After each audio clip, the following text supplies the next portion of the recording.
잠언 3장 1절부터 8절까지 같이 읽겠습니다. 내 아들아, 나의 법을 잊어버리지 말고 내 마음으로 나의 명령을 지키라. 그리하면 그것이 너로 장수하여 많은 해를 누리게 하며 평강을 더하게 하리라. 인자와 진리로 내게서 떠나지 않게 하고 그것을 내 목에 매며 내 마음판에 새기라. 그리하면 내가 하나님과 사람 앞에서 은총과 귀중히 여김을 받으리라. 너는 마음을 다하여 여호와를 의뢰하고 내 명체를 의지하지 말라. 너는 범사의 그를 인정하라. 그리하면 내 길을 지도하시리라. 스스로 지혜롭게 여기지 말지어다. 여호와를 경외하며 악을 떠날지어다. 이것이 내 몸에 양약이 되어 내 골수로 윤택하게 하리라. 아멘. 교만과 겸손이 있습니다. 하나님께서는 교만한 자를 대적하시고 겸손한 자들에게 은혜를 주신다고 말씀하셨습니다. 또 잠언 같은 데는 교만은 패망의 선봉이고 교만은 넘어짐의 앞잡이다 이렇게 말씀하시고 동일하게 겸손한 사람에게 하나님께서 은혜를 주신다고 말씀합니다. 근데 대부분은 이제 이 교만이라는 것을 어떻게 생각하냐 그러면 교만은 자기를 뽐내고 잘난 체하고 자기를 높이고 이렇게 이게 교만이라고 생각하고 겸손은 거꾸로 자기를 낮추고 또 다른 사람을 섬기고 뭐 이런 모습 자기의 부족함을 알고 하는 것을 겸손이라고 생각합니다. 그런데 그런 모습이 겸손의 한 부분일지 몰라도 겸손이나 교만의 어떤 중심적인 의미는 아닙니다.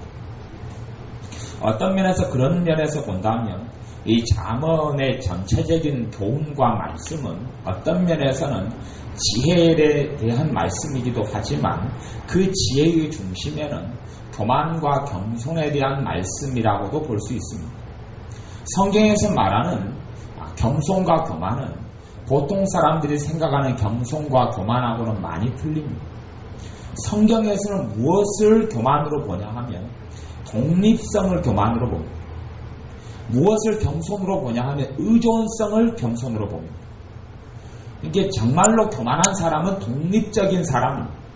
정말로 교만한 사람은 독립적인 사람. 하나님과 독립적으로 살려고 하는 사람.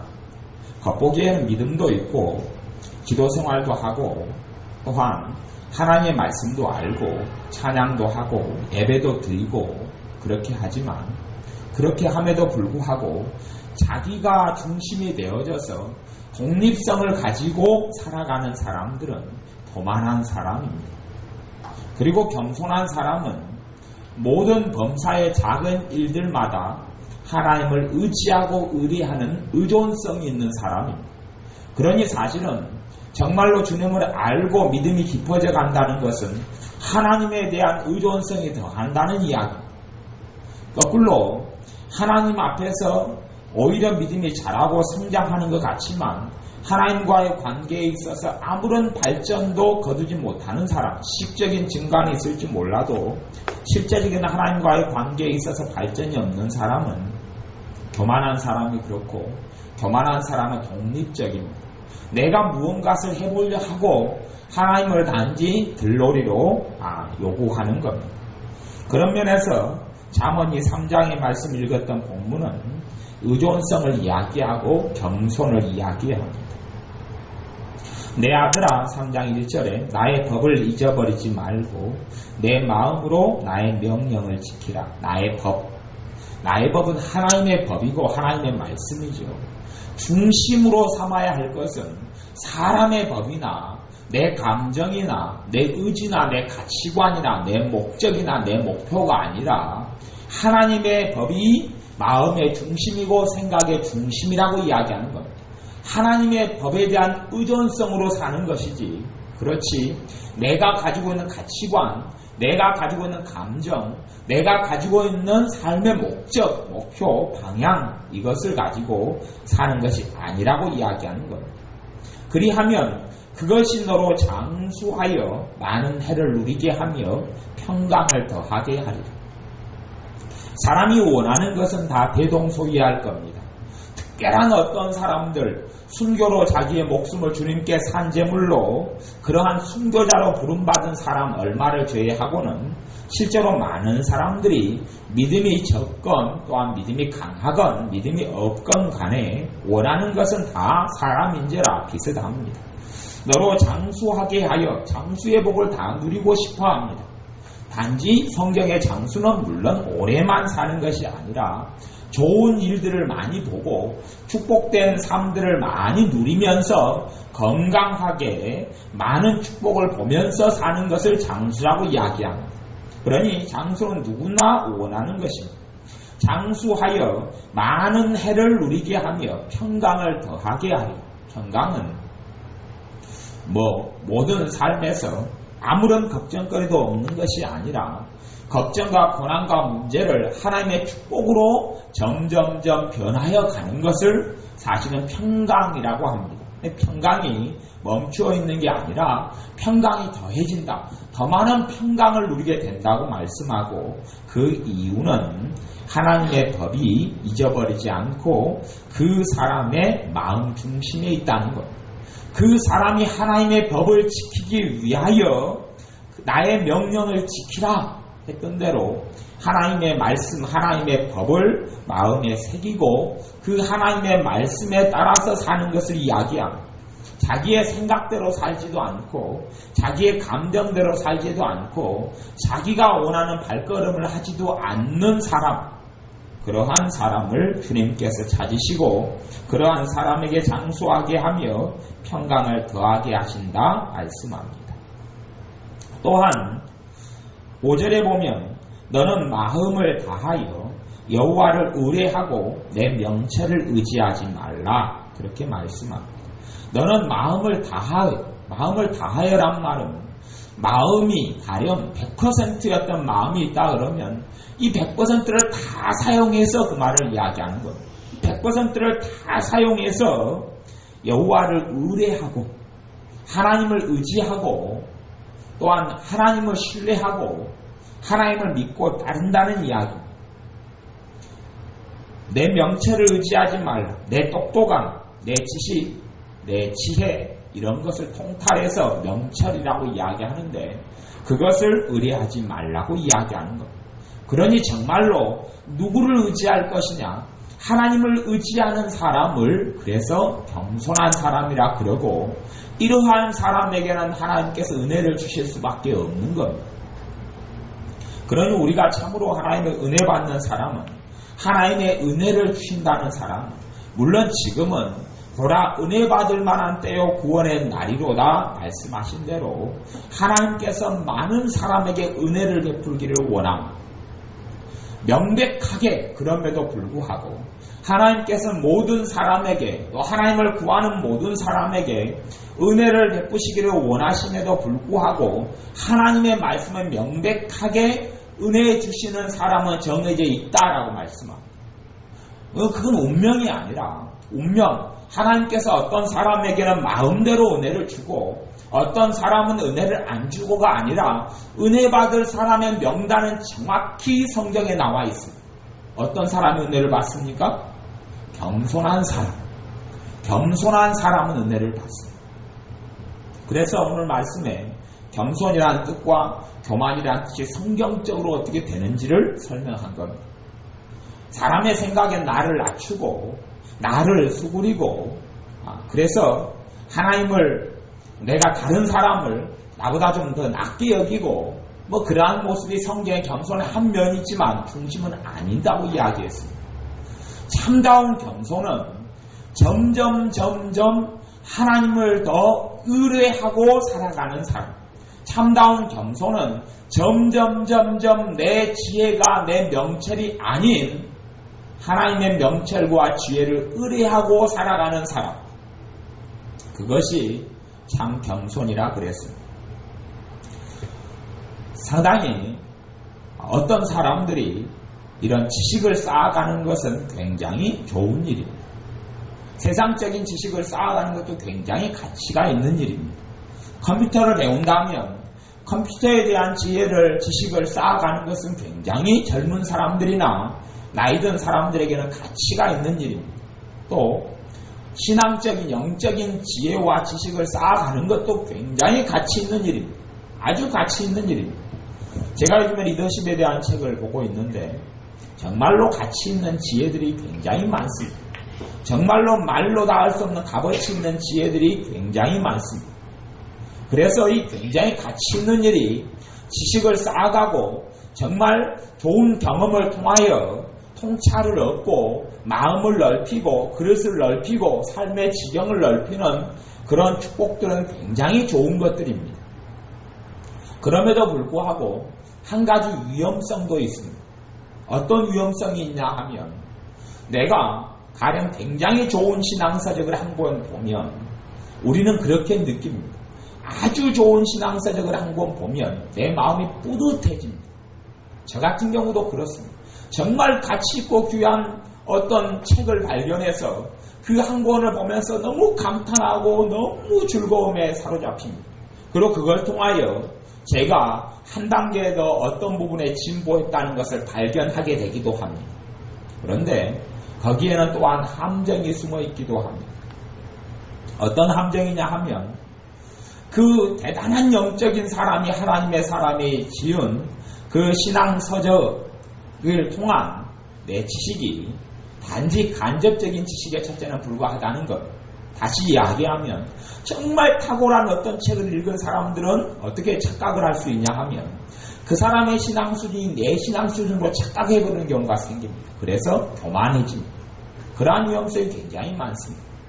가령 굉장히 큰 교회, 대교회에 다니는 사람은 그 서울 사랑의 교회다 그러면 그 큰 교회 다니는 사람은 그 사랑의 교회 수만 명이 되는 신자들, 성도들을 그 사랑의 교회 믿음 수준이 자기 믿음 수준인 줄 압니다. 그래서 거기 다니는 사람들 목을 거만하게 세우고 살아갑니다. 여수에도 성광교회나 제일교회나 아니면은 여천에 있는 그런 음팍교회나 이런 교인들은 목에 기부스를 뻣뻣이 하고 살아가는 것을 봅니다. 왜냐하면 그 교회의 신앙 수준이 자기의 수준인 줄 알고 착각합니다. 그래서 정말 가치 있는 신앙서적을 좀 읽은 사람들은 거기에 있는 신앙 수준이 자기 건 줄 알고 자기도 모르게 착각하고 뭐가 된 줄로 아는 위험성이 있습니다. 그런 면에서 제가 그런 위험성이 있는 사람들을 종종 살아오면서 발견해왔습니다. 발견해와서 요즘은 제가 아무 말도 안 하지만 옛날에는 그런 사람들이 제게 책을 소개해달라는 이야기를 많이 했습니다. 정말 가치 있는 책들을 그래도 저는 조금은 압니다. 책을 많이 읽었기 때문에 책을 소개해달라 그러면 정말 귀하고 가치 있는 책을 저는 안 소개시켜 줬습니다. 왜냐하면 그들의 교만과 오만 방자함이 그걸로 인하여 엄청나게 커버릴 수 있기 때문에 그 위험성을 보니 그들에게 정말 가치 있는 고 귀한 책들을 제가 소개해주지 않았습니다. 그게 그들의 영적인 삶에 도움이 되지 않기 때문에 그렇습니다. 그런 면에서 너무나 신앙서적 가운데 빠져버리고 거기에 하나에 고착돼 버리는 것에 대하여 저는 굉장한 위험성을 느끼기도 합니다. 그것이 그 사람의 신앙과 믿음의 수준이 아니기 때문에 그렇습니다. 또 하나는 어떤 지식과 지혜를 얻어나가는 데 있어서 정말 큰 위험성은 뭐냐 하면 정말 가치 있는 지식을 얻고 지혜를 얻으면서 물론 그 사람의 마음의 그릇이 커지고 그 사람의 지식이 체계화되어지고 그 사람에게 어떠한 능력들이 새로 만들어지기도 합니다. 개발되어집니다. 말은 그러겠지요. 미장원의 머리 자르는 기술을 익힌 사람이라면 정말 최고의 기술자에게 탁월한 실력들을 배웠으면 그 실력이 좋아지죠. 좋아지니 그때에 생기는 기본 만장함이 있을 겁니다. 그러듯이 사실은 하나님의 자녀로서 정말로 큰 위험성은 어디에 있냐 하면 내가 어떤 것을 갖추어 갈 때의 위험성이 생깁니다. 내가 어떤 것을 갖추어 갈 때에 어떤 위험성이 생기냐 하면 내가 독립성을 가지게 된다는 이야기. 내가 어떠한 능력과 실력을 갖춤에 따라서 나는 의존적인 존재에서 독립적인 존재로 나도 모르게 그 삶이 바뀌어갑니다. 그러면서 하나님과 자기를 동등하게 생각해 버리는 위험성이 생겨납니다. 하나님과 자기를 동격으로 압니다. 아니, 전능하신 하나님을 어찌 사람이 동격으로 아는 교만에 빠질 수 있다고요? 그런 일이 정말로 있을 수 있냐고요? 아니요. 그런 일은 정말 빈번하고 자주 일어납니다. 말로는 하나님이 하나님이다 그럽니다. 말로는 하나님은 하나님이고 사람은 낮고 천한 사람은 사람이라고 생각하지만 그 사람의 마음 가운데 하나님과 자기를 동격화시키는 것이 그 사람의 마음의 자라갑니다. 그래서 하나님의 말씀에 순종함을 배우지 못합니다. 왜요? 하나님과 자기가 동격이기 때문에 하나님의 말씀에 순종할 거리가 없는 거죠. 절대적으로 순종하고 때론 알지 못해도 순종하고 때론 깨닫지 못해도 복종하는 것을 배우지 않습니다. 복종이 없고 삶에 순종이 없는 사람은 하나님의 말씀에 다 깨달아져야지 행하고 다 알아져야지 행한다는 사람은 사실은 그 사람 안에 말로 다할 수 없는 교만이 있다는 이야기고 하나님과 자기를 동격으로 알고 있다는 것입니다. 하나님의 말씀의 절대적인 복종을 우리에게 때로는 주님께서 우리가 알지 못하는 일들에 요구하실 때들이 인생 삶 가운데 종종 있습니다. 그리고 그 하나님께서 원하시는 깨닫지 못하고 알지 못하는 일들에 대하여 성령의 강권으로 인하여 우리가 순종하고 복종하게 될 때에는 하나님 앞에 누리는 축복들이 많게 됩니다. 그런데 사실은 거기에는 말로 다할 수 없는 모험과 위험성이 육신을 가진 사람에게 요구되기 때문에 그러한 순종과 복종으로 깨닫지 못하고 알지 못하는 이들의 하나님의 요구에 대하여 순종과 복종으로 응답하는 사람은 극히 드뭅니다. 얼마나 될는지는 모르겠습니다만은 제 개인적인 생각으로는 잘해야 열에 한둘이 정도 있을 거라고 생각합니다. 알지 못하는 하나님의 역사에 대하여 분명히 하나님의 역사인 건 알겠는데 그에 대하여 모험을 해야 하니 순종으로 나아가는 것이 어렵고 복종으로 나아가는 것이 어렵고 거기에서 내가 정말 하나님을 내가 섬기고 있느냐, 너가 정말 나를 섬기고 있느냐, 너가 나를 정말 하나님으로 알고 있느냐 하는 하나님의 시험에 걸리게 되고 그걸 통과하는 사람은 극히 드무다는 사실입니다. 그렇기 때문에 많은 하나님의 자녀들이 왜 내게 하나님께서 많은 축복을 하나님의 아버지심에도 불구하고 주시지 않느냐라고 말할 때에 당연히 받지 않을 수밖에 없는 삶의 지경이 자기들에게는 그 이유가 있게 됩니다. 우리의 삶 가운데 하나님께서 원하시는 것은 그래서 겸손입니다. 우리가 믿음이 정말 잘한다는 이야기는 의존성이 증가한다는 이야기입니다. 의존성이 증가하면 증가할수록 믿음이 잘하는 것. 물론 사람이 사람에게 하는 의존성은 증가하지 않지요. 사람이 더 지혜롭고 더 유능해져 갈수록 다른 사람에게 의지하는 의존성은 약해져 갈 겁니다. 그것은 믿는 사람에게도 그런 일이 일어납니다. 근데 사람이 사람을 의존하고 사는 것 말고 사람이 하나님을 의존하고 살아가는 것에 대한 그러한 삶이, 실제적인 삶이 어떻게 있어지느냐가 내가 얼마나 겸손하느냐, 그렇고 하나님의 은혜가 내게 얼마나 있느냐, 또한 하나님의 은혜가 내가 얼마나 쏟아부어지느냐, 그것이 결정되어집니다. 내가 겸손한 자로 있다면 하나님의 은혜는 내게 함께합니다. 왜냐하면 겸손한 자에게 하나님의 은혜를 주신다는 이야기는 성경은 그렇습니다. 어떤 말씀은 믿으면 이루어지는 말씀이 있습니다. 믿으면 이루어지는 말씀이 있고 또 성경에 다른 말씀의 부류가 있습니다. 어떤 말씀의 부류가 있냐 그러면 그냥 진리인 말씀이 있습니다.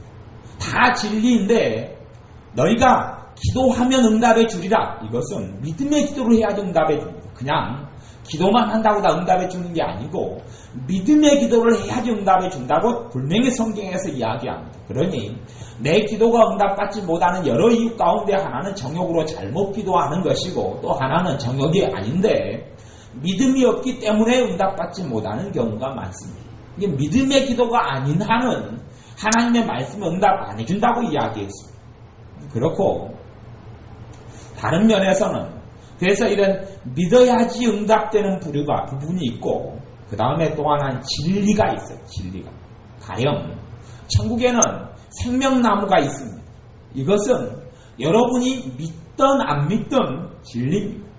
이 진리예요. 그걸 이야기하는 거예요. 주님은 우리의 왕입니다. 근데 어떤 사람이 주님이 왕임을 믿는다 해서 주님이 왕이 되시고, 어떤 사람이 주님이 왕이심을, 만왕의 왕이심을 안 믿는다 해서 주님이 만왕의 왕이 아니신 건 아닙니다. 주님이 하나님이신 걸 어떤 사람이 믿지 않는다 해서 주님이 하나님이 안 되시는 게 아니라니라. 실제적인 내 삶에서는 주님이 나의 왕되심을 믿는 사람은 주님이 왕되심을 체험하고 살아갑니다. 실제적인 내 삶 속에서는 주님이 나의 주되심을 믿고 인정하고 이걸 따르는 사람은 주님이 나의 주님 되심을 체험하고 삽니다. 그럼에도 불구하고 이를 넘어서서 만왕의 왕 이 세상의 주님이 주님이신데 사람들이 이것은 믿건 믿지 않건 진리입니다. 그러듯이 말씀에 진리인 부분이 있습니다. 사람 안에는 영혼이 있죠. 사람은 동물과 차별되어서 사람은 생각이 있고 마음이 있죠. 사람 안에는 영혼이 있어요. 그것을 어떤 진화론자들이 사람에게는 영혼이 없어. 사람은 개하고 똑같아. 사람은 원숭이가 아니면 돼지가 진화돼가지고 집신벌레 아메바가 돌고 돌아서 인간이 되었어. 그러니 집신벌레나 아메바나 이 아주 단차원적인 이런 생명체와 사람은 아무 차이가 없이 똑같아. 그렇게 믿는 진화론자들은 제가 이 개미를 밟듯이 확 밟아주고 싶은데, 왜냐하면 자기의 수준이 그런 벌레나 짐승과 똑같다고 스스로 인정하기 때문에 그의 생명의 가치는 없다고 말하기 때문에 그렇습니다. 아무리 그런다 할지라도 제가 그 사람들을 확 밟아서 죽일 수 없는 이유가 있습니다. 왜냐하면 자기의 생명의 존엄성을 자기가 인정하지 않더라도 이 하나님의 창조하심을 믿지 않고 진화론을 믿음으로 또한 자동 발생적으로 이런 곤충과 짐승이 사람이 되었다고 믿든지 간에 그럼에도 불구하고 그 사람의 인간의 존엄성이라는 건 그대로 존재하기 때문에 그렇습니다. 이걸 진리라 그럽니다. 그런 면에서 하나님의 말씀은 또 다른 측면에서 진리의 말씀들이 있습니다. 무슨 말이냐 그러면 하나님 말씀을 밝히는 진리가 내가 믿든 안 믿든 그대로 실행되는 진리가 있습니다. 믿든 안 믿든 실행되는 진리. 가령 중력의 법칙이라는 것은 여러분이 믿으면 중력이 나타나고 여러분이 안 믿으면 중력이 안 나타나는 것이 아닙니다. 중력이 없으면 저나 여러분이 앉은 자리에서 공중에 붕 떠버립니다. 왜요? 지구가 나를 끌어당기고 있기 때문에 그 힘 때문에 사람이 이 땅에 붙어서 걸어다닙니다. 그런데 지구가 우리를 끌어당기는 중력이 없으면, 만유의 인력의 법칙에 의한 중력이 없으면 사람이 둥둥 떠다닙니다. 떠다니다가 우주 공간으로 날아가 버리고 맙니다. 그렇지. 근데 중력이 있기 때문에 지구의 중심에 사람을 끌어당기기 때문에 이 둥근 지구를 걸어서 돌아다닙니다. 안 떨어지고 돌아다니죠. 그래서 지구가 있으면 저 밑에 사는 사람은 거꾸로 매달려 있어요. 위에 있는 우리 지구는 자전거 공전을 하는데 이 밑에 있는 사람은 거꾸로 매달려 있어요. 위에 있는 사람은 옳게 서 있고, 그러다 하루가 되면 빙 돌아가면 우리가 거꾸로 매달려 있어요. 지금은 모르겠어요. 우리가 거꾸로 매달려 있는지 옳게 있는지 모르겠어요. 그래도 멀미도 안 나고 아무렇지도 않아요. 뭐 때문에 그렇습니까? 이 중력 때문에 그래요. 내가 중력을 모르고 공부를 안 했기 때문에, 학교를 안 다녔기 때문에 중력을 모르니 중력이 내게 작용하지 않는다 그런 게 아니에요. 중력이 작용하는 줄을 알려면, 지구의 중심에 사람을 확 끌어당기는 줄을 알려면 간단한 것이 있어요. 2층에 올라가서 뚝 떨어져 보면 지구 중심이 콱 당깁니다. 그래서 뚝 떨어져서 다리가 부러지거나 아니면 잘 뛰어내리면 다리가 삔니다. 5층에서 뛰어내리면 이제 머리가 깨지죠. 그게 중력의 법칙이에요. 그런 것처럼 하나님의 말씀에는 믿든 안 믿든 진리가 되는 말씀이 있습니다. 그 진리가 되는 말씀 중에 하나가 교만과 겸손에 대한 말씀입니다. 내가 겸손한 자로 하나님 앞에 있으면, 내가 겸손한 자에게는 하나님의 은혜를 주신다 라고 말씀한 베드로 전서의 말씀을 내가 믿든지 안 믿든지 내가 하나님 앞에 겸손한 자로 있으면 이루어집니까? 안 이루어질 겁니까? 이루어지는 거예요. 내가 겸손한 자로 있으면 은혜가 와요. 은혜가 임해요. 내가 교만한 자로 있으면 하나님의 은혜가 없어요. 그리고 하나님이 나의 대적자가 되어져서 내 삶이 고여가고 주님의 기쁨이 사라져가고 주님의 평강이 사라져가고 주님의 은혜가 사라져갑니다. 그것이 하나님이 나를 대적하신 여러 방법 가운데 하나입니다. 왜요?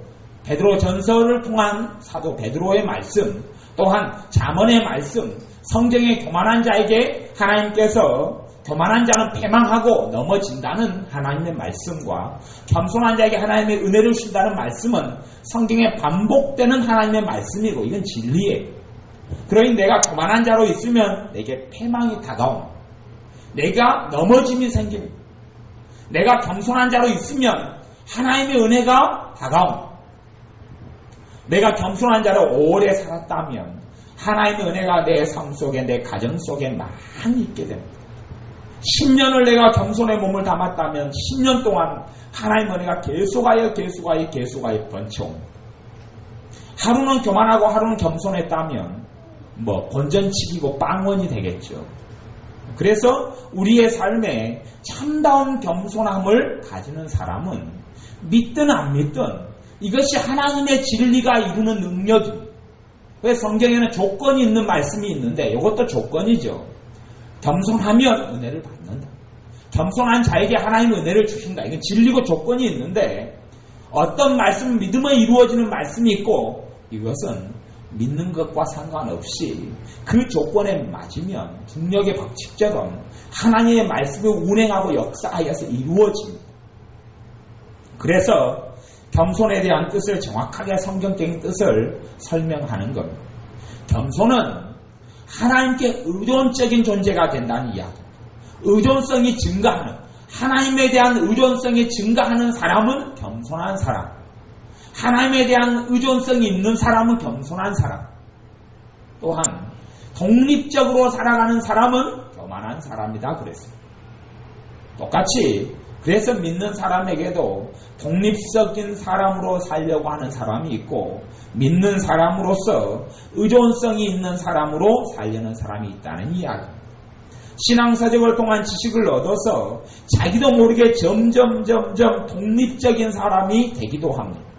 가령 제가 상담이나 심리학 책들을 많이 읽어서 상담에 대한 지식을 깊이 있게 만들려고 애를 쓰면서 상담 책들을 수백 권을 받은 적들이 있습니다.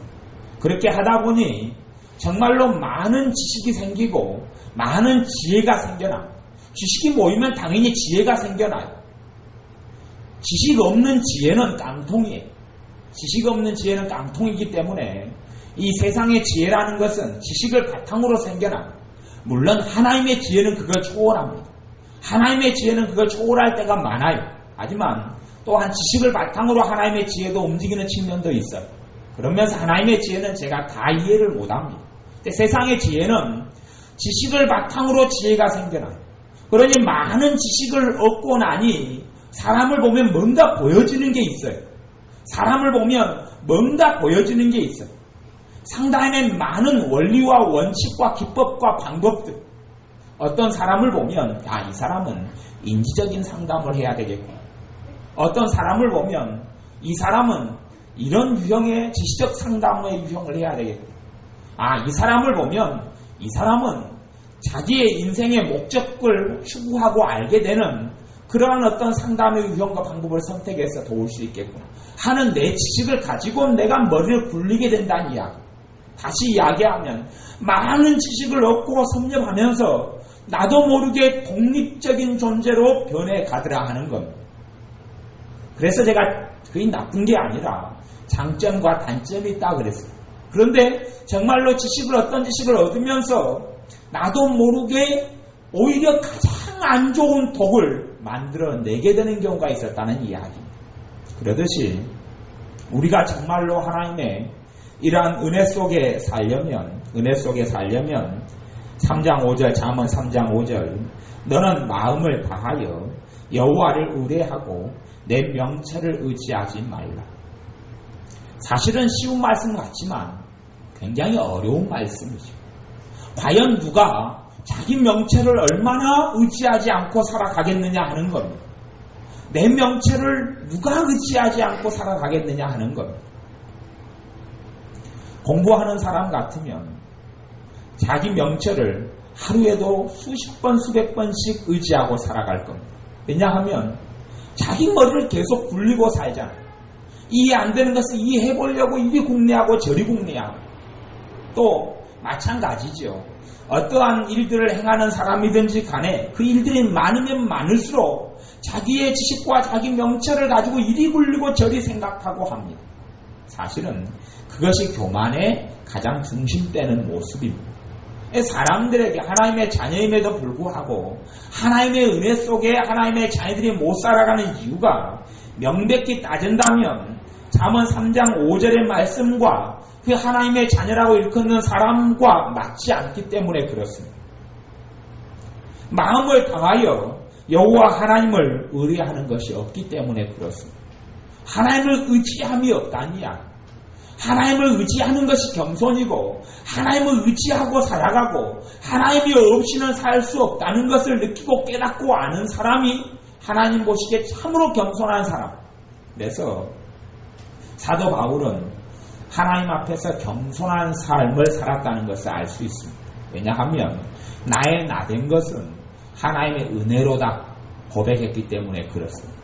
이 사람은 수없이 많은 지식을 익혔던 사람이고 젊은 나이에 출세 가들을 달렸던 사람이고 석학 중에 석학이고 천재의 계열에 속하는 사람이 사도 바울입니다. 천재의 계열에 속하는 사람이 사도 바울인데 이 사람이 자기가 이 모양으로 사도로서 하나님을 섬기고 살게 된 것은 다 하나님의 은혜 때문이다. 그것을 자각하고 깨달았기 때문에 그렇습니다. 당연히 하나님의 은혜 때문에 사도 바울이라는 사람이 사도 바울로서 사도 중에 사도로서 하나님을 멋있고 아름답게 섬기다 갔습니다. 그의 사명을 다 이루는 삶을 살았습니다. 그런데 그가 그것이 가능했던 것은 겸손했기 때문에 그렇습니다. 자기를 비울 수 있었기 때문에 그렇습니다. 우리 주님께서도 이 땅에 사람으로 계실 때는 하나님이 사람이 되셔서 사실 때는 자기를 비우셨습니다. 그래서 빌립보서 2장에는 그리스도께서 자기를 비웠다고 이야기합니다. 자기를 비워 종의 형체를 가졌다고 말씀하고 종의 형체인 사람으로 살아가실 때도 자기를 비우시고 주님이 하시는 모든 말씀은 하나님의 말씀으로 했다 그렇게 말씀합니다. 나는 내 생각으로 내 가르침으로 한마디도 한 적이 없다 이렇게 주님께서 말씀하셨습니다.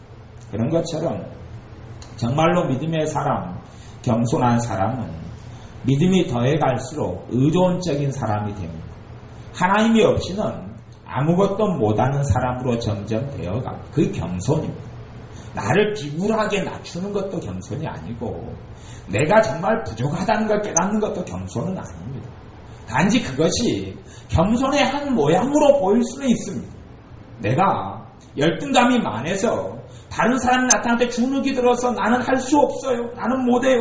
내가 소심해서 어떤 걸 누가 해달라고 할 때에 나는 부족해서 못해요. 그건 겸손이 아니다는 이야기. 그냥 그건 세상 사람들이 보는 겸손일 수는 있어도 하나님의 말씀에서 보는 겸손은 아닙니다. 참다운 겸손은 내게 어떤 일이 주어졌을 때에 주님께서 하라 하시면 주님께서 도우시면 내가 이 일을 할 수 있습니다. 이게 겸손이고 주님께서 나와 함께 아니하시면 나는 이걸 못합니다. 이게 겸손입니다. 주님이 함께 하시면 내게 능치 못할 일이 없습니다. 하는 게 겸손이고 왜요? 주님이 함께 하셔서 가능하면 주님이 함께 하시지 않으면 안 된다는 것을 알기 때문에 그렇습니다. 당연히 주님께서 함께 하시면 가능한 삶을 살아나가는 사람이 겸손한 사람이고 이런 사람과 주님이 함께 하셔서 그 사람의 능력이 아니라 성령님의 능력과 권능을 부어주시고 그리고 주님의 역사를 그 사람을 통하여 이루게 하십니다. 그러니 우리는 날마다 더 잠언 3장 6절 말씀대로 너는 범사의 그를 인정하라. 그리하면 내 길을 지도하시리라. 너는 범사의 그를 인정하라. 이게 참다운 겸손이고 은혜가 있는 사람입니다. 범사라는 것은 우리는 그렇게 생각합니다. 믿음이 있는 것처럼 보이는 사람들은 어떻게 생각하냐 그러면 정말 크고 걱정되고 중요한 일들은 주님을 의지하고 기도하고 작은 일들, 소소한 일들에 대해서는 주님을 의지하지 않습니다. 그것은 사실은 겸손이 있는 사람이 아닙니다. 자기 능력을 정확히 자각하는 사람은 될 수 있습니다. 자기의 보기에 자기 능력을 넘어서는 일들은 주님을 의지하고 자기 능력을 안 넘어서는 일들은 주님을 의지하지 않고 정말 지혜로운 사람, 똑똑한 사람일 수는 있습니다만은 주님의 은혜를 누리는 겸손한 사람은 안 됩니다. 왜요? 하나님의 말씀에 범사라고 이야기했기 때문에 그렇습니다.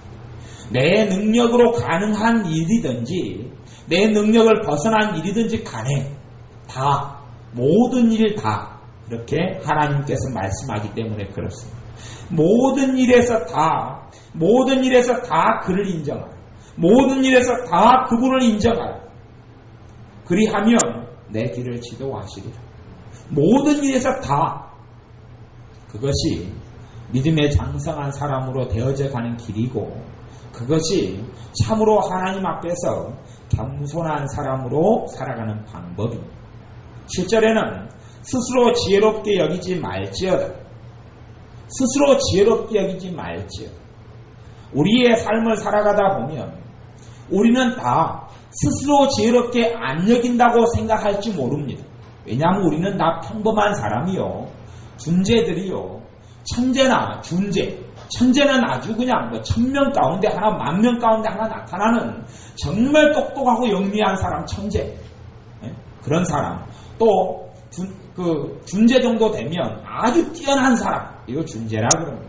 근데 우리는 평범한 사람이요. 아니면 존재, 좀 둔한 사람들이요. 그저 그런 사람들이 대부분입니다.